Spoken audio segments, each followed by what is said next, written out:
हरिप्रिय बनना है। हरि तो सबके प्रिय हैं, उन्हें जो एक बार देख लेता है वो उनका प्रिय हो ही जाता है, पर उनको कौन प्रिय लगता है, उसके लक्षण क्या है, ध्यान से सुनो। और ये समस्त लक्षण श्री चंद्रहास जी में।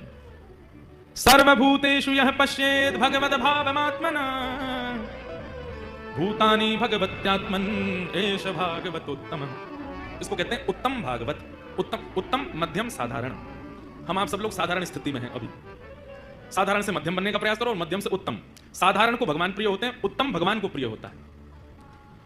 आपको राधारमण जी प्रिय हैं, राधारमण जी को आप प्रिय हो, ये बात अभी कच्ची है ना, अभी आप प्रिय नहीं हो उनके। राधा वल्लभ जी आपको प्रिय हैं, पर राधा वल्लभ जी को आप प्रिय हो, ये बात अभी आप नहीं कह सकते।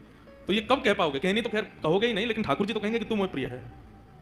उसके लिए क्या करना पड़ेगा? तो यहां पर कितनी अच्छी, सर्वभूतेषु यः पश्येत्, जो सबको देखे तो सब में अपने ठाकुर को देखे। ये भी राधारमण, वो भी राधारमण, यहाँ भी राधारमण, पीछे भी राधारमण, ये भी राधा वल्लभ, वो भी बिहारी जी, सब मेरे ही हैं। सबके चित्त में ठाकुर जी हैं। यहाँ जितनी माताएं बैठी हैं, भाई लोग बैठे हैं, इनका रूप देख देख चश्मा पहन के राधारमण जी आए हैं, कैसी दाढ़ी सी बढ़ाई के राधारमण जी आए हैं। कई बालक ऐसे बाल खड़े कर ले, वाह राधारमण लाल क्या हेयर स्टाइल करके आए हुए हैं, मुकुट में तो बहुत देखे, पगड़ी में तो बहुत देखे, ये बढ़िया। ऐसी दृष्टि हो, बोलना नहीं है पर दृष्टि में आ जाए। कहीं श्री हरिराम व्यास जी हमारे ब्रज के परम रसिक संत हुए, हरित्रयी हैं वृंदावन में, स्वामी श्री हरदास जी, श्री हरिवंश महाप्रभु और श्री हरिराम व्यास। हरिराम व्यास जी के चरित्र में आता है कि हरिराम व्यास जी सबको कैसे देखते हैं। कोई जैसे कई लोगों की हाइट नहीं बढ़ पाती, छोटे रह जाते हैं, थिकनेस से ही रहते हैं, तो हरिराम व्यास जी देखते देखो वामन भगवान आ रहे हैं चलते हुए, छोटे से वामन भगवान। कोई बहुत क्रोधी दिख जाता, बात बात पर क्रोध आता है, गुस्सा आता है, सबसे लड़ने बैठ जाता है, कलेश ही करता रहता है। अब संसारी दृष्टि में तो हम लोग उसको दोष देख लेते हैं, अरे राम इससे तो दूर ही रहो, इससे लड़ता ही रहता है। पर हरिराम व्यास जी कैसे कोई बहुत लड़ने वाला दिख जाता, ओहो परशुराम जी हैं, चित्त में परशुराम जी विराज में, नेक में ही क्रोध आ जाए। किसी को बहुत चंचल देख लेते हैं, बहुत उधम मचावे, कभी यहाँ कभी वहां, कभी ओहो ठाकुर जी हैं, तो कन्हैया लाल हैं, नंद जी को लाला आगो है। और कोई बड़ा धीर गंभीर एक आसन में बैठा है, धीमे बोलता है, कम खाता है, रघुनाथ जी हैं, साक्षात राम जी आए।